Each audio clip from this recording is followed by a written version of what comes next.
കർത്താവ് ജീവനോടെ പ്രത്യക്ഷപ്പെട്ട ഈ അൽത്താരയുടെ മുൻപിൽ സാക്ഷ്യം പറയുവാൻ പാപിയും അയോഗ്യനുമായി എന്നെ അനുവദിച്ചതിന് അമ്മയ്ക്കും തിരുകുമാരനും 1000 നന്ദി പറയുന്നു.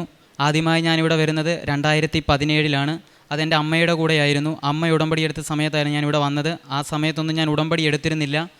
അമ്മ ഉടമ്പടി കാശ് രൂപം അമ്മ ഉടമ്പടി എടുത്തതിന് ശേഷം എൻ്റെ കയ്യിലായിരുന്നു തന്നത്. അതിനുശേഷം ഞാൻ ഹോട്ടൽ മാനേജ്മെൻറ്റ് ഡിഗ്രിക്ക് പഠിച്ചുകൊണ്ടിരുന്നപ്പോൾ 8 സെമ്മിലും ഞാൻ എക്സാം എഴുതുന്ന സമയത്ത് ഉടമ്പടി കാശ് രൂപം വെച്ച് എക്സാം എഴുതിയതിന് ശേഷം ഒരു വിശ്വാസ പ്രമാണവും 7 സ്വർഗ്ഗസ്നാളുള്ള പിതാവേ 7 നന്മ നിറഞ്ഞ മറിയമേയും ചൊല്ലിയതിന് ശേഷമാണ് പേപ്പറുകൾ സബ്മിറ്റ് ചെയ്തുകൊണ്ടിരുന്നത്. അതിനുശേഷം 8 സെമ്മിലും ഒരു സപ്ലിയും കൂടാതെ എനിക്ക് ആദ്യത്തെ ചാൻസിൽ തന്നെ പാസ്സാകുവാൻ സാധിച്ചു. ഞാൻ കോഴ്സ് കഴിഞ്ഞ് ഉടനെ തന്നെ എനിക്ക് എക്സ്പീരിയൻസ് ഒന്നും കൂടാതെ തന്നെ മസ്കറ്റിലെ ഷെഫായിട്ട് വർക്ക് ചെയ്യാൻ സാധിച്ചു. അങ്ങനെ ഞാൻ മസ്കറ്റിൽ പോയി. അതിനുശേഷം ഞാനിവിടെ ഉടമ്പടി എടുക്കുന്നത് 2024 ജൂലൈ 2-ാം തീയതിയാണ്. ആ സമയത്ത് ഞാനിവിടെ വന്ന സമയത്ത് എൻ്റെ ആദ്യത്തെ നിയോഗം എന്ന് പറയുന്നത് എൻ്റെ UK വിസയുടെ പ്രോസസ്സിംഗ് ആയിരുന്നു. ആ സമയത്ത് ഞാൻ ഉടമ്പടി എടുത്തതിന് ശേഷം ഞാൻ ജൂലൈ 30-ാം തീയതി തിരിച്ചു പോകുന്നതിന് മുൻപേ ഉടമ്പടി NRI കൺവേർട്ട് ചെയ്തിട്ടാണ് പോയത്.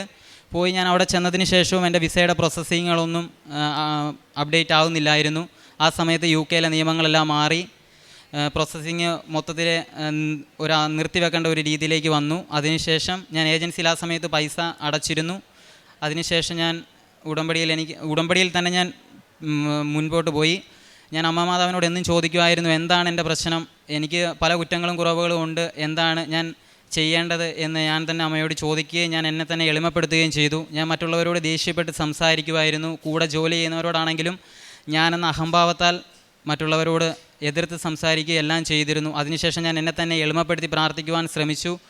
എന്നിട്ടും എൻ്റെ വിസയുടെ പ്രോസസ്സിങ്ങുകളൊന്നും അപ്ഡേഷൻ ആവുന്നില്ല. ആ സമയത്ത് ഡിസംബറിൽ ഞങ്ങൾക്ക് വർക്ക് ചെയ്യുന്നിടത്ത് പല ബ്രാഞ്ചുകളുള്ളതിനാൽ പല ബ്രാഞ്ചിലേക്കും ഇടയ്ക്കിടയ്ക്ക് മാറ്റുമായിരുന്നു. അങ്ങനെ എനിക്ക് സലാല എന്ന് പറയുന്ന സ്ഥലത്തേക്ക് ഒരു ട്രാൻസ്ഫർ ലഭിച്ചു. അങ്ങനെ ഞാൻ സലാലയിൽ പോയി.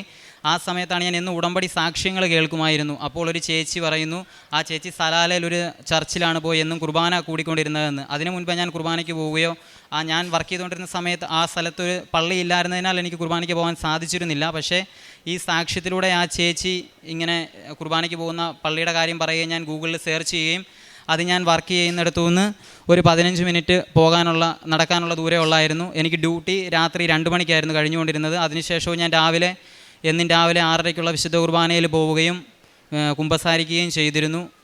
എന്നും ജപമാല ചൊല്ലുകയും ചെയ്തിരുന്നു. ബൈബിൾ വായിക്കുകയും അരമണിക്കൂർ ബൈബിൾ വായിക്കുകയും ചെയ്തു. അതിനുശേഷം എൻ്റെ ജീവിതത്തിൽ മാതാവ് ഓരോ അടയാളങ്ങൾ കാണിച്ചു തുടങ്ങി. ഞാൻ എന്നു മുതൽ പള്ളിയിൽ പോവുകയും പ്രാർത്ഥിക്കുകയും എളിമപ്പെടുത്തുകയും ചെയ്തു. അന്നു മുതൽ എനിക്ക് ഓരോ അടയാളങ്ങൾ. അതിനുശേഷം ജർമ്മനിയിലേക്കുള്ള ഒരു വിസയുടെ കാര്യവുമായി ഒരു ഏജൻസിനെ എനിക്ക് കോൺടാക്റ്റ് ചെയ്യുവാനും അങ്ങനെ ഞാൻ വിസ പ്രോസസ്സിങ്ങിന് വേണ്ടി മെയ് മാസം, മാതാവിൻ്റെ വണക്കമാസമായ ഈ മെയ് മാസം ഞാൻ എൻ്റെ വിസ പ്രോസസ്സിങ്ങുകൾ ആരംഭിക്കുകയും ഒരു 4 മാസത്തിനുള്ളിൽ തന്നെ എനിക്ക് വിസ പ്രോസസ്സിങ്ങിന് വേണ്ട എല്ലാ പേപ്പർ വർക്കുകൾ നടക്കുകയും എനിക്ക് ജർമ്മനിയിലേക്കുള്ള പോകാനുള്ള വർക്ക് വിസ ലഭിക്കുകയും ചെയ്തു. ഈ മാസം 23-ാം തീയതി ഈ വരുന്ന ചൊവ്വാഴ്ച ഞാൻ ജർമ്മനിയിലേക്ക് പോവുകയാണ്. അതിന് മാതാവിനും തിരുകുമാരനും ആദ്യം തന്നെ നന്ദി പറയുന്നു. രണ്ടാമതായിട്ട് എനിക്ക് ഒരു 9 വർഷമായിട്ട് ഞാൻ 10ാം ക്ലാസ്സിൽ പഠിക്കുമ്പോൾ മുതൽ എൻ്റെ ദേഹത്ത് അവിടെ ഇവിടെയൊക്കെ ചുണങ്ങ് പോലെ ത്വക്ക് സംബന്ധമായ അലർജി രോഗങ്ങളുണ്ടായിരുന്നു.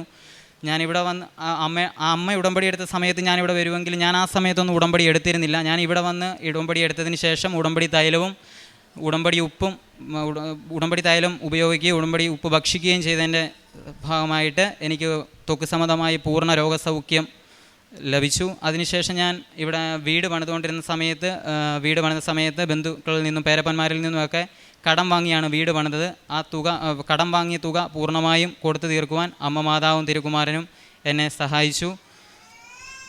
അതിനുശേഷം എനിക്ക് അവിടെ ഞാൻ വർക്ക് ചെയ്തുകൊണ്ടിരുന്ന സമയത്ത് എൻ്റെ ശരീരത്തിൻ്റെ ഭാരം തന്നെ കുറയുന്നുണ്ടോ എന്ന് എനിക്ക് തന്നെ ഒരു സംശയം ഉണ്ടായിരുന്നു. ആ സമയത്ത് ഞാൻ ഇവിടെ വന്ന് സാക്ഷ്യപ്പെടുത്തിക്കൊള്ളാം എന്ന് പറയുകയും ഉടമ്പടി ഉപ്പ് ഉപയോഗിച്ചതിൻ്റെ ഭാഗമായിട്ട് എനിക്ക് പൂർണ്ണമായും രോഗസൗഖ്യം ലഭിക്കുകയും ചെയ്തു.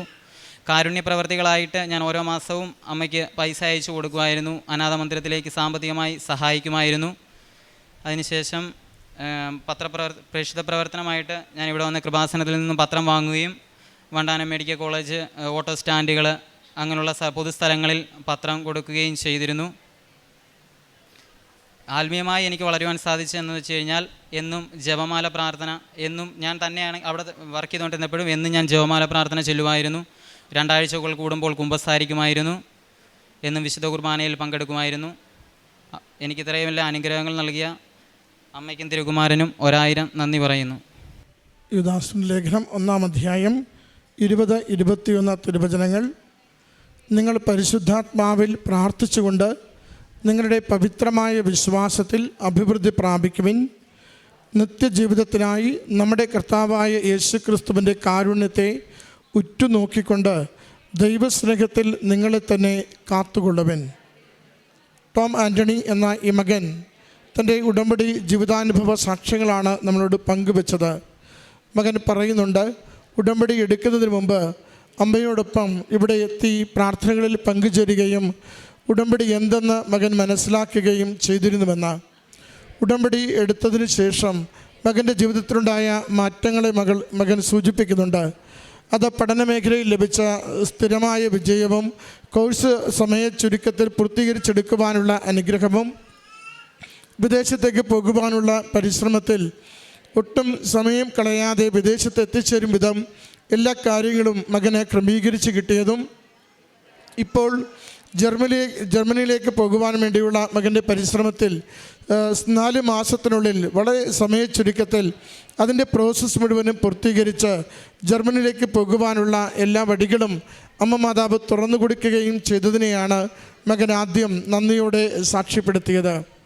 മകന് സ്ഥിരതയോടുകൂടി വിശുദ്ധ കുർബാനയ്ക്ക് പോകുന്നത്, എളിമയോടുകൂടി ഉടമ്പടിയുടെ ഓരോ ധ്യാനവും പ്രാർത്ഥനകളും പങ്കുചേരുന്നത്, തൻ്റെ ജീവിതത്തെ ആത്മശുദ്ധിയോടുകൂടി സൂക്ഷിക്കുന്നത്, അതൊക്കെയും വാക്കുകളിലൂടെ മകൾ അൾത്താരയിൽ പങ്കുവയ്ക്കുന്നുണ്ട്. അതോടൊപ്പം കാരുണ്യ പ്രവൃത്തികൾ എത്ര കണ്ട് സ്ഥിരതയോടുകൂടി മകൻ ചെയ്യുന്നുവെന്നും മകൻ ജോലി ചെയ്യുന്നിടങ്ങളിൽ അതാവാത്തത് കൊണ്ട് വീട്ടിലേക്ക് പണം അയച്ചു കൊടുത്ത് അമ്മയിലൂടെ അത് നിർവഹിക്കുന്നതിനെയും മകൻ സൂചിപ്പിക്കുന്നുണ്ട്. ഉടമ്പടി ജീവിതം നമ്മളെ ഓരോരുത്തരെയും ദൈവത്തിൻ്റെ ഉടമസ്ഥതയുള്ള വ്യക്തികളായി മാറ്റുകയാണ്. ദൈവം ആഗ്രഹിക്കുന്നത് പോലെ ഒരു ജീവിതം, അത് വിശ്വാസത്തിൽ ആഴപ്പെട്ട വിശുദ്ധിയുള്ളൊരു ജീവിതം, സഹോദരങ്ങളെ പരിഗണിക്കുകയും സ്നേഹിക്കുകയും അവരുടെ ജീവിത വിഷയങ്ങൾക്ക് ഔദാര്യത്തോടെ സന്മനസ്സോടുകൂടി ചെയ്യുവാൻ കൈക്ക് തുറവി തരുന്ന ഒരു ജീവിതം. അതോടൊപ്പം തന്നെ ദൈവനാമത്തെ മഹത്വപ്പെടുത്തി എൻ്റെ ആ യൗവനത്തിൻ്റെ നാളുകളിലും ദൈവത്തെ മറന്നു പോകാതെ ദൈവത്തോട് ചേർന്ന് നിന്ന് വിശ്വാസത്തെ പ്രഘോഷിക്കുന്ന ഒരു ജീവിതം, അത് ഉടമ്പടിയിലൂടെ നമുക്ക് കൈമാറുന്ന വലിയൊരു അനുഭവ ജീവിതമാണ്. അത് തന്നെയാണ് ഈ മകൻ ഈ അൾത്താരയിൽ പങ്കുവെക്കുന്നത്.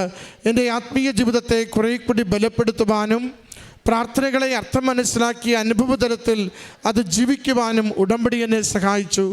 നന്മ പ്രവൃത്തി ചെയ്യുവാൻ എന്നെ നിരന്തരം പ്രാപ്തനാക്കി.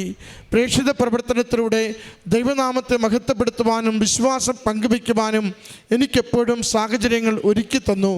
ദൈവത്തിന് ഉടമപ്പെട്ടൊരു ജീവിതം ദൈവം ഇങ്ങനെ കൊണ്ടു നടക്കുന്നതും പരിപാലിക്കുന്നതും എനിക്ക് നിരന്തരം അനുഭവമുണ്ടായിരുന്നുവെന്ന് മകൻ പറയുന്നുണ്ട്. രോഗസൗഖ്യത്തിൻ്റെ മേഖലയിലും ഭവനം നിർമ്മിക്കുന്ന മേഖലയിലും ഈ ഉടമ്പടി കാലയളവിൽ നേർച്ചവസ്തുക്കളുടെ ഉപയോഗവും അമ്മ മാതാവിനുള്ള പൂർണ്ണമായ ആശ്രയവും മാറില്ല എന്ന് കരുതിയ അലർജിയുടെ ത്വക്ക് രോഗം പൂർണ്ണമായി സൗഖ്യപ്പെടുകയും ഭവന നിർമ്മാണം വേഗത്തിൽ പൂർത്തീകരിക്കുവാൻ അമ്മ മാതാവ് സഹായം നൽകുകയും ചെയ്തതിനെക്കുറിച്ച്.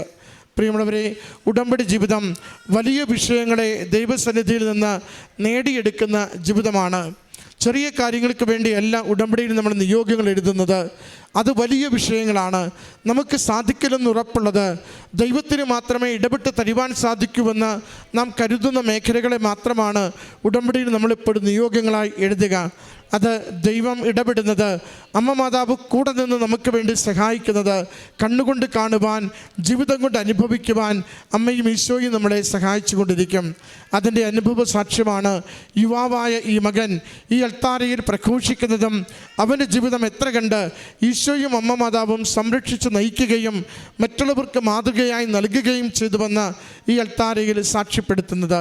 ഈ മകന് ലഭിച്ച എല്ലാ നന്മകൾക്കും അനുഗ്രഹങ്ങൾക്കും വിശ്വാസബോധ്യങ്ങൾക്കും അമ്മ മാതാവിനും തിരുക്കുമാരനും നന്ദി പറഞ്ഞുകൊണ്ട് കരങ്ങളടിച്ച് ഈ സാക്ഷ്യം സമർപ്പിക്കാം. അത്യപൂർവ ദൈവാനുഭവങ്ങൾ ഇനി നിങ്ങൾക്കും സ്വന്തം. ഈ യൂട്യൂബ് ചാനൽ ഇതുവരെ സബ്സ്ക്രൈബ് ചെയ്തിട്ടില്ലെങ്കിൽ ഇപ്പോൾ തന്നെ സബ്സ്ക്രൈബ് ചെയ്യുക. ഈ വീഡിയോ ഇപ്പോൾ തന്നെ നിങ്ങളുടെ സുഹൃത്തുക്കൾക്ക് ഷെയർ ചെയ്തുകൊണ്ട് കർത്താവിൻ്റെ പ്രേക്ഷിതരാകുക.